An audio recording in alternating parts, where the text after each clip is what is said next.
नमस्कार, मैं हूं बिलाल और आप देख रहे हैं मेरे साथ इंडिया दस्तक। और चलिए बुलेटिन में सबसे पहले बात करेंगे हरिद्वार की। आपदा देखिए यहाँ पर हरिद्वार में कैबिनेट मंत्री गणेश जोशी सहित मुख्यमंत्री पुष्कर सिंह धामी हरिद्वार दौरे पर हैं।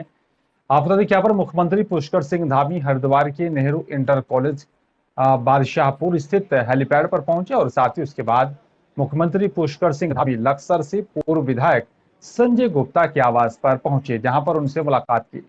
मुख्यमंत्री के हरिद्वार आगमन से पहले ही मंत्री गणेश जोशी देहरादून से चलकर टाउन हॉल हरिद्वार पहुंच गए थे और कैबिनेट मंत्री महंत रविंद्र पुरी कृष्ण की तरफ से यहाँ पर महिमा गुरु रविदास का पोस्टर प्रोमो के विमोचन कार्यक्रम में भी प्रतिभाग करेंगे। कैबिनेट मंत्री गणेश जोशी हरिद्वार के यहाँ पर लक्सर विधानसभा सीट से पूर्व विधायक संजय गुप्ता के आवास पर पहुंचकर मुलाकात करेंगे।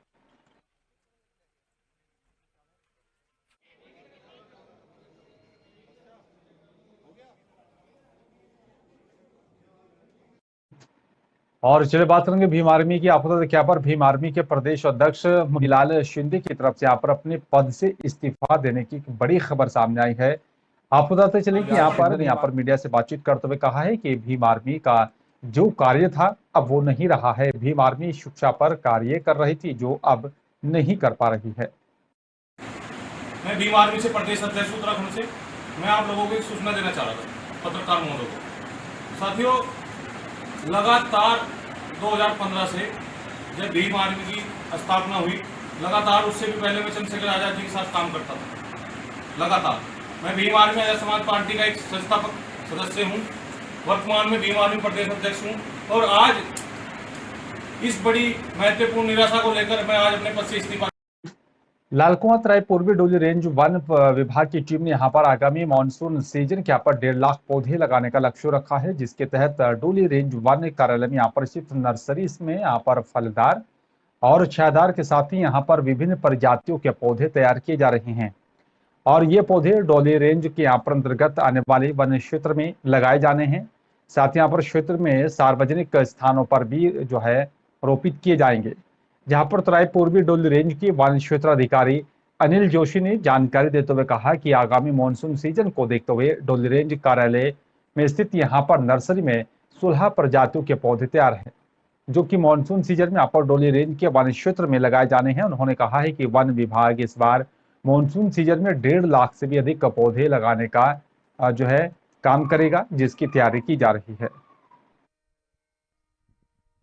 12-1.25 लाख जो पौधों की नर्सरी उगाई गई है इस वर्ष के लिए, उसमें वन विभाग के द्वारा ऐसे प्लांट भी उगाए गए हैं जिससे कि जो वन्य पशु हैं उनको भी चारा मिले, बर्ड्स को फल मिले। अतः ऐसी समस्त प्रजातियां उगाई गई हैं जो कि वन क्षेत्र में के अनुकूल हैं और हो सकें। और भारतीय जनता पार्टी जिला उमरिया की तरफ से जिला स्तरीय त्रिवेंद्र आपको बता दें कि यहाँ पर त्रिदेव प्रशिक्षण कार्यशाला बीजेपी कार्यालय विनायक टाउन उमरिया में मुख्य वक्ता की तरफ से यहाँ पर की गई है। आपको बता दें कि यहाँ पर मुख्य वक्ता मिथिलेश प्यासी और साथ ही बीजेपी जिला अध्यक्ष दिलीप पांडे की अध्यक्षता में जो है और विधायक शिव नारायण सिंह की यहाँ पर उपस्थिति में संपन्न हुई। कार्यशाला में उमरिया जिले के यहाँ पर सभी 10 मंडलों के यहाँ पर मंडल अध्यक्ष, मंडल प्रभारी, मंडल प्रशिक्षक, मुख्य वक्ता, आईटी सेल के प्रभारी उपस्थित रहे। बूथ समितियों के यहाँ पर सत्यापन और साथ ही बूथों में बनाए गए अध्यक्ष, महामंत्री BL2 जिस पार्टी में यहाँ पर त्रिदेव की संज्ञा दी है, उन सभी के यहाँ पर कार्यशाला मंडल स्तर पर 30 अप्रैल और 7 मई को आयोजित किया जाना सुनिश्चित हुआ है। आज के यहाँ पर कार्यशाला में मंडल स्तरीय यहाँ पर कार्यशाला की निमित्त कार्यकर्ताओं को भी यहाँ पर प्रशिक्षित किया गया है। देखिए, भारतीय जनता पार्टी ज़मीनी स्तर पर बूथ लेवल पर काम करने वाला एक ऑर्गेनाइजेशन है और जो पार्टी विद डिफरेंस है वह भारतीय जनता पार्टी को अन्य राजनीतिक दलों से अलग करता है। अभी हाल ही में हम सभी लोगों ने बूथ का डिजिटलाइजेशन किया, जिसमें हम उमरिया ज़िले के ही नहीं पूरे मध्य प्रदेश के सभी बूथों में हमारे कार्यकर्ता जाकर वहां पर बूथों पर बूथ के अध्यक्ष, बूथ समिति, बूथ का महामंत्री, BLO, पन्ना प्रभारी, पेज प्रभारी, की वोटर, ऐसी सारी समितियों का निर्माण किया। साथ ही ये समितियां रजिस्टर के अलावा मोबाइल ऐप के माध्यम से फीड करके डाटा हमने अपने प्रदेश कार्यालय और केंद्रीय कार्यालय को भी उस डाटे से जोड़ा। और रमजान के इस मुबारक महीने में यहाँ पर इबादत करने और साथ ही यहाँ पर नेकियां कमाने का होता है। माह रमजान में यहाँ पर हर कोई अपने गुनाहों यानी कि यहाँ पर पापों से भी तौबा मांगता है। और आप बता दें कि यहाँ पर इंदौर की सेंट्रल जेल में यहाँ पर सैकड़ों बंदी भी रोजा रख रहे हैं। सेंट्रल जेल में यहाँ पर तकरीर के साथ ही रोजा इफ्तार कार्यक्रम आयोजित किया गया और बताया जा रहा है कि दुआएं मांगी गई। आयोजक अख्तार हुसैन ने बताया कि यहाँ पर इस कार्यक्रम में अपराधों से यहाँ पर जो है दूर रहकर नेकी की राह पर चलने की नसीहत भी दी गई। मुख्य अतिथि यहाँ पर शहर काजी doctor Ishrat Ali, supreme court के एडवोकेट एहतशाम हाशमी, सर्वधर्म संघ जो है संघ के यहाँ पर प्रमुख मंजूर बेग प्रमुख रूप से यहाँ पर उपस्थित रही। कार्यक्रम की अध्यक्षता जेल अधीक्षक अलका सोनकर ने की है। जेल प्रशासन की तरफ से यहाँ पर उप जेल अधीक्षक सुजीत खरे, IAS बताया जा रहा है कि यहाँ पर नागर सुनील मंडलेकर सहित यहाँ पर कई अधिकारी मौजूद रहे। देखिए, यहाँ पे सालों से हमारा आना हो रहा है और ये पूरा घर परिवार हमारा है और लोगों की अपनी खासियत है, गंगा जमुनी तहजीब है और उस तहजीब के तहत हम लोग सारे त्यौहार, चाहे वो हिंदुओं के हों चाहे मुस्लिमों के हों, ऐसे ही मनाते हैं। और जिस तरह का आज यहाँ इंतज़ाम देखा गया है, बहुत ही बेहतर इंतज़ाम यहाँ पे किए गए हैं। ये इबादत का महीना है, हम सब दुआ कर रहे हैं कि ऊपर वाला हम सबके साथ बहुत अच्छा करें, अमन चैन कायम रहे। इसी दुआ के साथ आज हम यहाँ रोज़ा इफ्तार पार्टी में शामिल हुए हैं। किस तरह से आज रोज़ा इफ्तार का जो हर साल प्रोग्राम होता है, इस साल भी हुआ? रमज़ान का पवित्र महीना चल रहा है और जेलों में भी बंदी जो हैं काफ़ी संख्या में रोज़ा रखते हैं। इसी परिप्रेक्ष्य में जो है श्री अख्तर हुसैन जी के द्वारा जो है लगातार हम लोगों से बात की गई कि हमें रोज़ा इफ्तारी का कार्यक्रम जेल में कराना है। और चूँकि पिछले 2 साल से कोरोना के काल में कुछ प्रतिबंध था, लेकिन इस बार जो है हम लोगों ने अपने वरिष्ठ कार्यालय से अनुमति लेने के बाद में रोज़ा इफ्तारी का यहाँ कार्यक्रम कराया, जिसमें जो है सभी धर्म के गुरु आए थे और इसके साथ साथ में सभी ने यहाँ पे बंदियों को अच्छी शिक्षा और प्रेम मोहब्बत के साथ रहना, एकता, भाईचारा और किस तरीके से अपराध से दूर रहें और अपनी संस्कृति, भारतीय संस्कृति को हम कैसे आगे ले जाएं और प्रेम सद्भाव के साथ में मिल के रहने की यहाँ पे उन्होंने सब शिक्षा दी। हर साल के मुताबिक कुरैश समाज द्वारा 21 रमजान को रोज़ा इफ्तार कार्यक्रम आम नगर का एहतमाम किया जाता है। तो इस साल भी बड़ी जोश और खरोश के साथ ये कार्यक्रम किया गया और आप देख रहे हैं। और हम आपसे मीडिया के माध्यम से मुखातिब होकर ये कहना चाहते हैं आवाम से कि कमेटी को ज़्यादा से ज़्यादा तरजीह दें और प्रोग्राम में शामिल हों। और चलिए बात करें मध्य प्रदेश के दमोह की। आपको बता दें कि यहाँ पर बीजेपी से अब जो है जनता का मन जो है मोह होता जा रहा है, ये इस तरह का कांग्रेस की तरफ से आरोप लगाया जा रहा है। साथ ही आपको बता दें और यहाँ पर जो है आरोप लगाते हुए कांग्रेस की तरफ से कहा है कि धीरे धीरे जनता का मोह खत्म होता जा रहा है, इसलिए कांग्रेस के यहाँ पर युवा पीढ़ी सदस्यता लेकर जो है कांग्रेस का दामन थाम रही है। और इसी के चलते विधानसभा क्षेत्र में यहाँ पर लगे सिहोरा और पडरिया बहुत ही अधिक संख्या में यहाँ पर युवाओं और साथ ही महिलाओं ने अज्जू के नेतृत्व में यहाँ पर कांग्रेस की सदस्यता ग्रहण की है। इस संबंध में यहाँ पर कांग्रेसी विधायक जो है अजय टंडन ने कहा है कि मैं इन युवाओं से यहाँ पर यही कहना चाहता हूँ कि जातिवाद से हटकर सबको साथ में लेकर और साथ ही अपने गांव के यहाँ पर समस्याओं को लेकर हम लोगों की यहाँ पर अवगत कराते हुए और हम उनको हल करने का प्रयास करेंगे।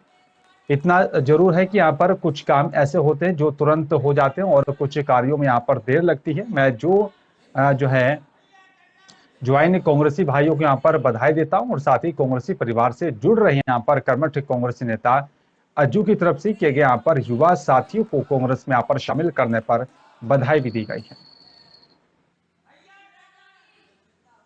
हमारे विधानसभा क्षेत्र के दमोह से लगा हुआ सिहोरा पडरिया के युवाओं ने बहुत अधिक संख्या में अज्जू के नेतृत्व में, हम इसको अज्जू ही बोलते हैं, कि नेतृत्व में कांग्रेस की सदस्यता ली। ये हम लोगों के लिए सम्मान का विषय है। और साथ ही साथ मैं इन युवाओं से बस एक ही बात कहना चाहता हूँ कि जातिवाद से अलग हटकर सबको साथ में लेकर अपने गांव की समस्याओं को लेकर हम लोगों को अवगत कराते रहें, उनको हम पूरा निराकरण करने का भरसक प्रयास करेंगे। और चलिए बात करते हैं अब उमरिया की। आपको देखिए यहाँ पर जिले के बीरसिंह पुरपाली में जो है वार्ड क्रमांक 1 निवासी धर्मेंद्र खंडेलवाल के यहाँ पर जो है निवास पर नवनिर्माण मंदिर भगवान शंकर की यहाँ पर मूर्ति का प्राण प्रतिष्ठा कर जो है दिनांक 17/4/2022 यहाँ पर विशाल कलश यात्रा के साथ भागवत कथा प्रारंभ हुआ। आपको देखिए यहाँ पर कथावाचक पाणेश्वर जी महाराज के जो है मुखार बिंदु से यहाँ पर जो है विगत 7 दिनों से भागवत कथा का अलग रसपान कराया गया और जहां पर कथा सुनने हजारों श्रद्धालु पहुंचे थे। और साथ ही आपको बता दें कि इस पूरे कार्यक्रम को लेकर भक्तों में काफी जोश देखा गया और काफी संख्या में यहां पर भक्त शामिल हुए हैं।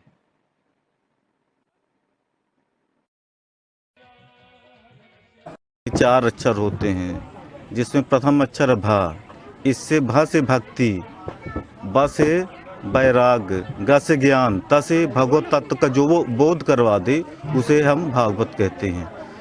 इसके महत्व की बात की जाए तो श्रीमद् भागवत कथा के कलयुग में अत्यधिक महत्व, क्योंकि यह घोर कलिकाल में कलयुग के कलुषित प्राणियों के कल्याण करने के लिए एक कल्प वृक्ष के समान है, जिस वृक्ष के नीचे आ करके जिस कामना से इस श्रीमद् भागवत कथा का रसपान किया जाए उसी फल की प्राप्ति कराती है। इसलिए कलयुग में श्रीमद् भागवत कथा का अत्यंत ही महत्व। चलिए बात अनूपपुर की करेंगे। आपको बता दें कि अनूपपुर में प्रदेश के मुख्यमंत्री शिवराज सिंह चौहान की अध्यक्षता में यहाँ पर अमरकंटक में नर्मदा पुनर्जीवन कार्यक्रम के लिए किए जा रहे यहाँ पर कार्यों की समीक्षा की गई। बैठक में भारत सरकार के केंद्रीय पर्यावरण और साथ ही जलवायु परिवर्तन विभाग के मंत्री भूपेंद्र यादव, केंद्रीय जल शक्ति राज्य मंत्री प्रहलाद सिंह पटेल, मध्य प्रदेश शासन की वन मंत्री विजय शाहू, मध्य प्रदेश शासन की जनजातीय कार्य विभाग और साथ ही अनूपपुर जिले के प्रभारी मंत्री मीना सिंह मांडवे, मध्य प्रदेश शासन की खाद्य नागरिक आपूर्ति और साथ ही उपभोक्ता संरक्षण विभाग के मंत्री बिसाहू लाल सिंह, प्रशासनिक अधिकारी उपस्थित रहे। बैठक को संबोधित करते हुए मुख्यमंत्री शिवराज सिंह चौहान ने कहा है कि नर्मदा नदी मध्य प्रदेश की जीवन रेखा है। नर्मदा नदी मध्य प्रदेश ही नहीं बल्कि यहाँ पर गुजरात, महाराष्ट्र और साथ ही राजस्थान भी अपनी समृद्धि के लिए यहाँ पर बहुत हद तक इसमें निर्भर है। नर्मदा नदी हमारे आस्था और साथ ही श्रद्धा का केंद्र रही है, लेकिन भौतिक रूप से अगर कोई मध्य प्रदेश को देखे तो सिंचाई का पानी, पीने का पानी, बिजली इत्यादि जो भी यहाँ पर देती है वो हमें नर्मदा नदी से ही मिलता है। नर्मदा जी यहाँ पर तो है, मध्य प्रदेश है।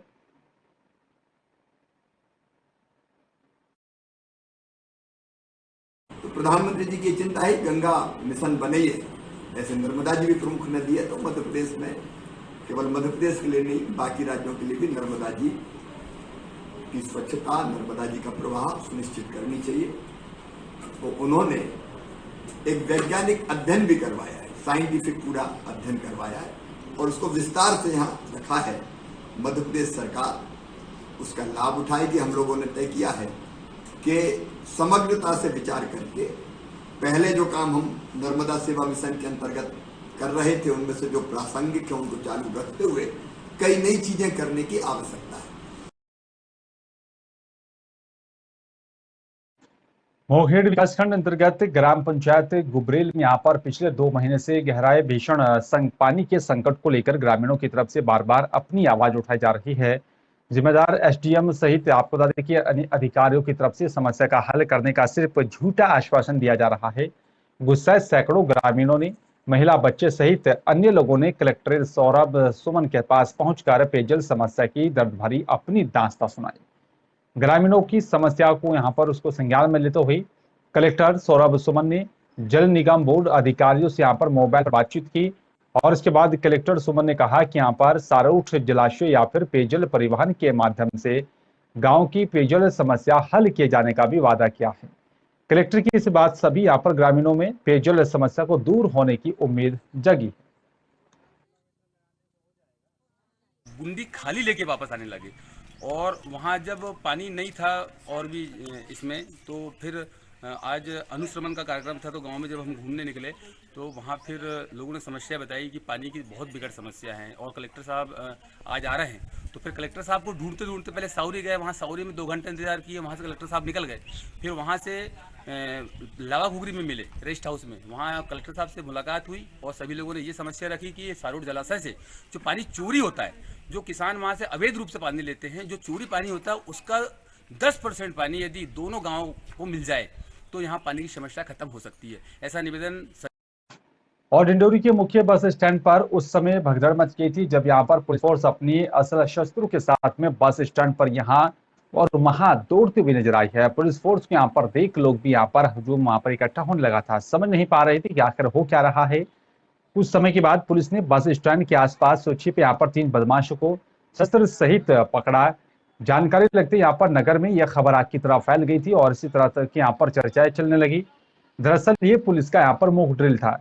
पुलिस अधीक्षक संजय सिंह ने बताया कि यहाँ पर PHQ के यहाँ पर निर्देश पर त्योहारों के समय बलवा और जो है जैसे यहाँ पर अपराध होते रहते हैं और साथ ही आतंकवादी गतिविधियों को रोकने के लिए और इसी के जो है मद्देनजर पुलिस और साथ ही यहाँ पर पुलिस का अस्त्र शस्त्र सुरक्षा की दृष्टि से हमेशा तैयार रहता है। इससे पुलिस होने वाले अपराध में और उस पर पूरी तरह से अंकुश लगा जाए।